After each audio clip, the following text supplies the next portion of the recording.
या चण्डी मधुकैडिकप्रमथने या शूलमाहेश्वरी या धूम्रेक्षणचण्डमुण्डमथने या रक्तबीजाशनी शक्ति शम्भुनिशम्भुदैत्यदलने या सिद्धलक्ष्मी परा सा दुर्गा नवकोटिमूर्तिसहितां मां पातु वागीश्वरी।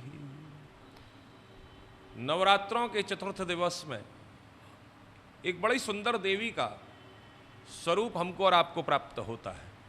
ये स्वरूप जब हम लोग श्री दुर्गा सप्तशती का आश्रय लेते हैं तो उस दुर्गा सप्तशती के आश्रय के अंतर्गत में हमको ये स्वरूप कूष्मांड के अर्थात कूष्मांड देवी का हमको ये स्वरूप प्राप्त होता है। कूष्मांड देवी का स्वरूप बड़ा ही अद्भुत और बड़ा ही विलक्षण स्वरूप है।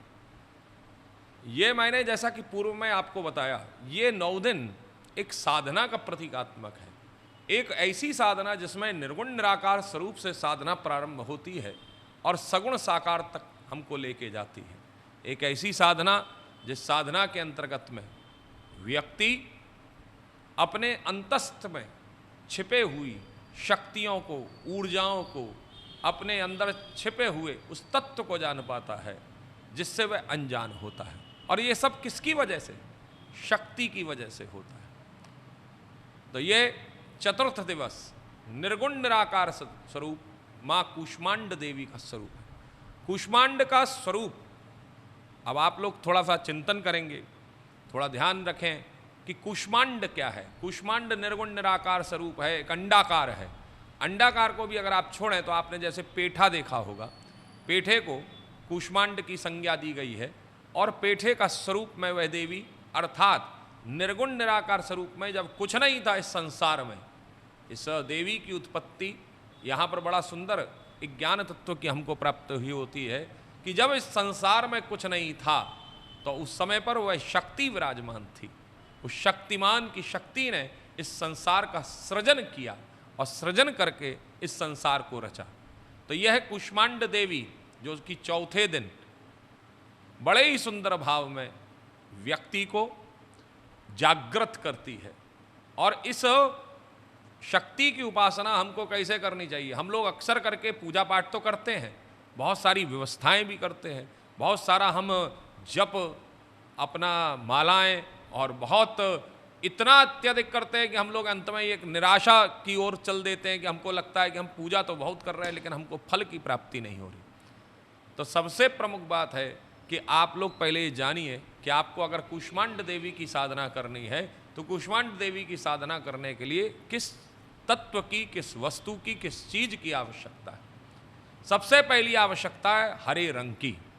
देखिए हमारे यहाँ पर जितने भी रंग हैं उन रंगों का अपना एक वैज्ञानिक महत्व है, एक उनका अपना अलग संसार है उन रंगों का। और आज की समय में तो अगर उसमें देखा जाए तो कलर थेरेपी, जिसको पश्चिम कह रहा है कलर थेरेपी के रूप में, उसको हमारे यहाँ पर तो बड़े ही पहले से, बहुत पहले से, प्राचीन से हमारे यहाँ पर ऋषि मुनियों ने उस कलर थेरेपी को ला करके हमारे सामने रखा और हमको ये बताने का प्रयास किया अगर हम इस कलर थेरेपी को अपने जीवन में स्वीकार लेंगे तो यह कलर थेरेपी हमको बहुत आगे उन्नति, प्रगति, प्रशस्ति का मार्ग हमारे लिए खोल देगी।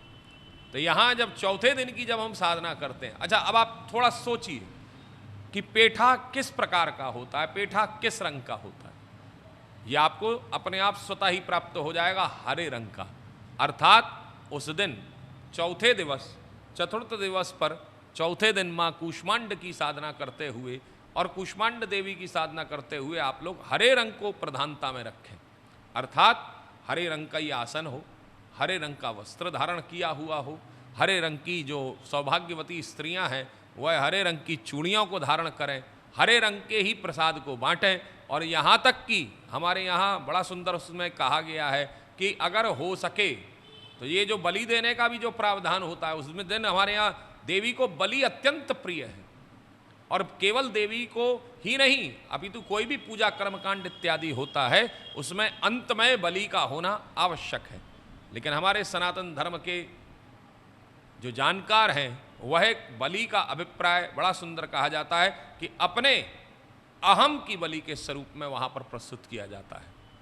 ये कोई किसी जानवर की बलि नहीं दी जाती, यहाँ पर किसी जो है सतोगुणी उपासना के अंतर्गत, तांत्रिक प्रयोग के अंतर्गत में क्या होता है वो हमारी वो उसका विषय अलग है, लेकिन मांत्रिक प्रयोग में और सतोगुण साधना के अंतर्गत में सबसे प्रमुख बात है कि यहाँ पर बलि एक सतोगुण के अंतर्गत में दी जाती है। तो यहाँ जो कूष्मांड की बलि दी जाती है वह कूष्मांड है पेठा, और पेठे की बलि अंत में आकर के, ये हमारे आचार्य लोग जब दुर्गा सप्तशती का पाठ इत्यादि करवाते हैं तो उस समय पर उस पाठ के तत्पश्चात जब पूर्ण आहुति होती है तो पूर्ण आहुति पर पेठे की बलि दी जाती है, कूष्मांड बलि जिसको हम लोग कहते हैं। तो वह पेठे की बलि के स्वरूप में वहाँ पर बड़ा सुंदर भाव दिया। इस दिन भोग में माँ भगवती को, मैंने जैसे कि पूर्व में भी कहा कि हर देवी का हर दिन का एक विशेष प्रकार का भोग है, तो अभी तक हम लोगों ने जाना जो जो देवियां थीं उनका भोग क्या है। अगर हम उन्हीं देवियों को भोग धारण कराएंगे तो ये निश्चित मानिए कि उस भोग को प्राप्त करके देवी प्रसन्न होगी। और यहाँ पर जो कूष्मांड देवी हैं उनका भोग है मालपुआ। आप उस दिन मालपुआ बनाएं, माँ भगवती को अर्पित करें, ब्राह्मणों को संकल्प के साथ, संकल्पित हो करके ब्राह्मणों को आप उनको वह कराएं और दान दें, साथ ही में उस दिन आप मालपुए का प्रसाद बांटें। और कूष्मांड देवी का मैं पुनः एक बीज मंत्र रहता है, लेकिन मैं पुनः आप लोगों को निवेदन करूंगा क्षमा याचना के साथ कि हमारे यहाँ पर उस बीज मंत्र का सबसे प्रमुख बात, दुर्गा सप्तशती के ही अंतर्गत में सिद्ध कुंज का स्तोत्र, और उस सिद्ध कुंज का स्तोत्र के अंतर्गत में भगवान शंकर ने बड़ा सुंदर कहा है, अभक्ते नैव दातव्यम। माँ भगवती पार्वती को सिद्ध कुंज का स्तोत्र का ज्ञान देते हुए बड़ा सुंदर कहा, अभक्ते नैव दातव्यम। जो व्यक्ति अभक्त है, भक्ति से परिपूर्ण नहीं है, अभक्त का अभिप्राय एक और सूत्र में अगर हम कहें तो जो व्यक्ति जानकार नहीं है, जो व्यक्ति उसके लायक नहीं है, उसको नैव दातव्यम नहीं देना चाहिए। तो इसी के अंतर्गत में एक बड़ा सुंदर जो कि सर्व सुलभ सरल और साधारण एक मंत्र है, ओम ऐं ह्रीं क्लीं चामुंडाई विच्चे स्वाहा। इसके साथ में आप मालपुए की आहुतियाँ भी दे सकते हैं अग्यारी के समय। तो इस दिन हरे रंग का प्रावधान आप लोग रखें। हरे रंग के प्रावधान के अंतर्गत में आप लोग हरे वस्त्र को धारण करके माँ भगवती को प्रसन्न करने की चेष्टा करें। बाबा मनकामेश्वर नाथ जी कृपा करें।